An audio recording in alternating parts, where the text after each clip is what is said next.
আমি তাকে ছাড়া বাঁচবো না, তাকে ছাড়া আমার জীবনটা অচল, সে আসলে আমার জীবন সফল, সে নাই আমার জীবনে কোনো মানে নাই, তাকে ছাড়া আমার জীবনটাই চলবে না। কিন্তু দেখেন, স্বার্থে জাস্ট সামান্য একটা আঘাত লাগলে সব ভালোবাসা নিমিষেই শেষ হয়ে যায়, ঠিক কিনা বলেন?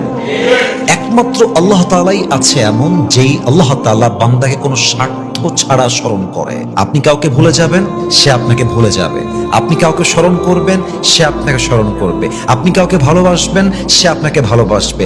আপনি কাউকে স্বার্থের জন্য স্মরণ করবেন, সেও আপনাকে স্বার্থের জন্য স্মরণ করবেন। কিন্তু একমাত্র আল্লাহ তাআলাই আছেন এমন, যিনি বান্দাকে নিঃস্বার্থ ভালোবাসেন, কোনো স্বার্থ ছাড়া ভালোবাসেন।